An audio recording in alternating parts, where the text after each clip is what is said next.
Oui, donc bonjour Monsieur Naki. Nous avons tenu à vous rencontrer ce matin pour essayer déjà de parler un peu du procès, enfin, de l'audience du 18 concernant cette audience du président Laurent Gbagbo qui est incarcéré depuis pratiquement le 28 novembre à la CPI.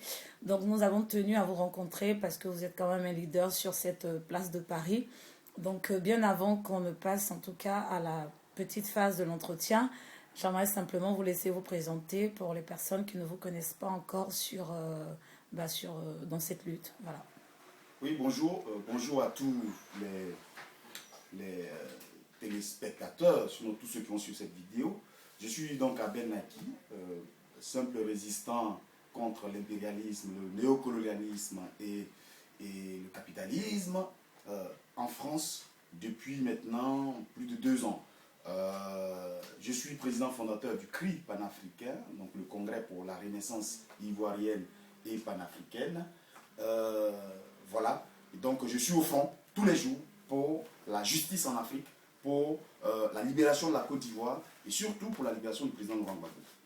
Ok, merci beaucoup pour ces éléments de réponse. Alors, avant de commencer, on aura entendu dire que Maître Altit, en tout cas qui fait partie du collectif d'avocats et qui en ce moment est en train de faire un travail, je dirais pas remarquable parce que je n'ai pas encore les objectifs que j'attends, mais qui est en train de faire un travail qui se bat comme il peut, aurait demandé le report de l'audience, de la date du 18. À côté de ça, Monsieur Ocampo souhaiterait maintenir cette date. Qu'est-ce que vous en pensez déjà? Ça ne nous intéresse pas. Leurs grimaces qu'ils sont en train de jouer entre Ocampo et Altit, cette grimace ne nous intéresse pas. Nous, Ivoiriens, combattants de la liberté. C'est que nous avons dit depuis le 5 décembre, lorsque le président Laurent Gbagbo a fait sa première comparution, il a été dit que le 18 juin, ce serait l'audience de confirmation ou d'infirmation des charges retenues contre, des supposées charges retenues contre le président Laurent Gbagbo. Et depuis cette date du 5 décembre 2011, nous avons commencé à nous préparer. Nous avons commencé à préparer ce voyage historique que nous avons appelé le voyage de la liberté.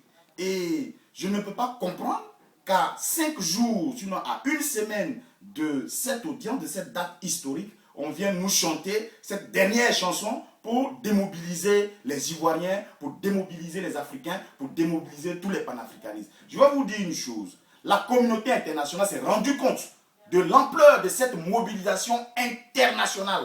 Parce qu'aujourd'hui, là où je vous parle, les Sud-Africains sont prêts à venir. Ils ont déjà pris leur billet. Les Américains ont pris leur billet. Les Canadiens, ne parlons pas de l'Europe, tous les pays européens se sont organisés. Tous les mouvements se sont organisés. Nous nous sommes organisés. Nous avons loué nos cars. Nous avons loué nos trains, les billets d'avion. Nous avons aussi réservé des chambres d'hôtel. On ne peut pas jouer avec notre mobilisation.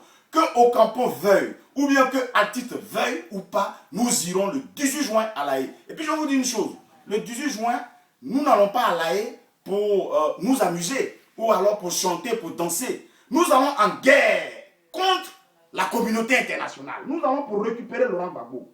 Et il faut que les Africains se mettent cela en tête. Nous n'allons pas pour danser, c'est comme en commun. Nous n'allons pas pour danser, pour remuer encore nos biceps. Mais nous allons en guerre. Nous allons récupérer le président Laurent Gbagbo. Merci beaucoup, Monsieur Abel Naki. Alors, on va poursuivre un peu. Alors, parlez-nous un peu justement de cette mobilisation du 18, si vous avez des informations là-dessus. Je sais qu'il y a des cas, je sais qu'il y a peut-être le train qui a été annulé, mais bon, certains aussi ont pris des dispositions par rapport à des trains. Je sais que d'autres viennent en avion. Donc, concrètement, qu'est-ce qui se passe sur la ville de Paris en termes d'organisation pour ce voyage? En tout cas, en termes d'organisation pour le voyage, il y a deux types, sinon trois types de voyages que nous avons mis en place. Il y a ceux qui partent en voiture, qui ont leur voiture personnelle, qui vont en voiture. Il y en a qui ont choisi d'aller en train. Il y a ce qu'on a appelé le train de la liberté, donc qui continue son chemin. Il y a aussi les cars. Là, nous avons eu pour habitude d'aller à La Haye avec des cars. Donc il y a les cars qui sont en train de se remplir. Et cette organisation que nous mettons sur pied, nous allons à La Haye, en tout cas en car, en voiture, en train ou en avion, mais l'essentiel est que à Paris, nous sommes déjà très loin et très avancés dans la préparation, en tout cas, de ce voyage. Donc, on ne peut pas aujourd'hui nous dire que le procès est annulé, alors nous n'allons pas partir à La Haye. Je vais leur dire une chose. Lorsque nous sommes partis à La Haye le 10 décembre, il n'y avait pas de procès. Le 10 décembre, la CPI était fermée, mais nous étions nombreux. Hein, devant la CPI, nous étions plus de 3000 devant la CPI. On ne nous a pas dit que ce jour-là, on devait voir Laurent Gbagbo. Le 24 décembre, nous sommes partis à La Haye, nous étions devant ce mur lamentable de Scheveningen de la prison. Le président Laurent Gbagbo, nous ne l'avons pas vu, mais nous étions nombreux ce jour-là devant la prison. Le 18 février déjà, ou sinon le 28 janvier, les femmes patriotes sont allées à La Haye. Elles n'ont pas pour autant vu le président, mais elles y sont allées quand même. Il n'y avait pas de procès. Le 18 février, le FPI a organisé ce voyage. Nous y sommes allés. Il n'y avait pas de procès. On n'a pas vu le président Laurent Gbagbo. Et donc, nous disons que le 18, ce sera le même scénario. Nous irons à La Haye. Que Altit veuille son report, ça c'est son problème. Si Laurent Gbagbo pense qu'il fait ces choses avec Altit, ils n'ont qu'à faire leur report. Mais nous avons notre pays à défendre et nous avons un fils de la Côte d'Ivoire qui s'appelle Laurent Gbagbo à défendre, que lui-même il veuille ou pas, nous allons le défendre. Et c'est le peuple qui va libérer Laurent Gbagbo, ce n'est pas Altit qui va libérer Laurent Gbagbo, c'est notre mobilisation, c'est le fait que nous soyons des milliers à La Haye qui va peser sur cette communauté dite internationale pour que le président Laurent Gbagbo soit libéré. Nous ne comptons sur aucun avocat, nous ne comptons sur aucune juridiction, ils n'ont qu'à faire leur truc. Et puis je veux dire une chose, moi aujourd'hui à Ben Naki, comme tout autre Ivoirien, j'ai aujourd'hui 40 ans. Laurent Gbagbo a 67 ans. Il a vécu. Moi, je n'ai pas encore vécu. D'autres Ivoiriens n'ont pas encore vécu. Nous avons besoin de libérer notre pays. Et nous savons que la libération de la Côte d'Ivoire passe par la libération de Laurent Gbagbo. Alors, s'ils veulent jouer avec cette affaire, nous-mêmes, nous allons nous en occuper. Alors, je dis à tous les Ivoiriens, tous ceux qui ont déjà pris leur billet, que le voyage du 18 juin est maintenu. Il est maintenu et nous irons à La Haye. Même si la CPI est fermée, nous irons à La Haye. Et nous verrons ce qui va se passer là-bas.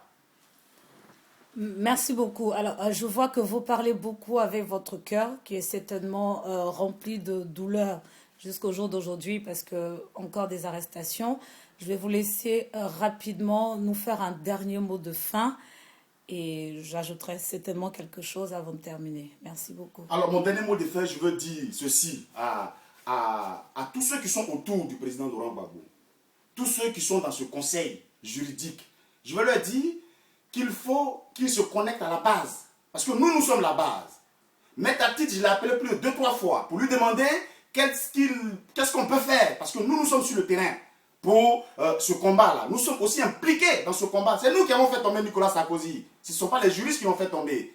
Donc nous avons notre mot à dire dans cette affaire. Altit ne peut pas à lui seul dit que le procès va être reporté. Nous, on ne sait rien. On ne sait pas pourquoi il veut que ce procès soit reporté. Nous disons, il faut qu'il nous consulte aussi. Parce qu'on a notre mot à dire. Nous ne sommes pas des moutons. Nous avons préparé ce voyage-là. Nous avons mis de l'argent dedans. Nous, personnellement, nous avons loué des cars où nous avons déposé des cautions. On ne peut pas annuler ce voyage.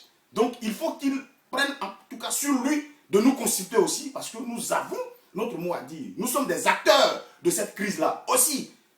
De cette libération du président et de la libération de la Côte d'Ivoire. Mon dernier mot, ceux qui n'ont pas encore pris leur billet pour aller à La Haye, il faut qu'ils le prennent dès maintenant. À la gare du Nord, nous avons en tout cas mis des personnes là-bas pour vendre les billets. Vous pouvez vous y rendre de 19h tous les jours à 22h pour prendre vos billets. Il y a des numéros de téléphone. Vous avez reçu des textos. Prenez vos billets. Ceux qui sont en province, dans les provinces de France, Marseille, Bordeaux, Toulouse, organisez-vous et prenez vos billets pour aller à La Haye. C'est le dernier jour, en tout cas, de ce procès historique. Nous sommes dans la dernière phase de ce procès historique. Il faut que chacun joue sa partition. Parce que nous allons nous demander plus tard, qu'est-ce que nous avons fait pour notre pays, pour le président Laurent Gbagbo, qu'est-ce que nous allons raconter, qu'est-ce que nous allons leur dire. Nous leur dirons que ce jour du 18 juin, malgré que Ocampo et Altit ont manigancé ce qu'ils ont envie de manigancer, nous étions à La Haye. Parce que nous avons pris rendez-vous avec le temps, nous avons pris rendez-vous avec l'histoire pour le 18 juin, et le 18 juin nous serons à La Haye. Prends ton billet maintenant, appelle les numéros que tu as reçus, prends ton billet de train, prends ton billet de car, remplis ta voiture d'essence et allons-y à La Haye le 18. Nous partons le dimanche soir pour arriver là-bas lundi matin. Et il faut que la petite ville de la haine nous sente.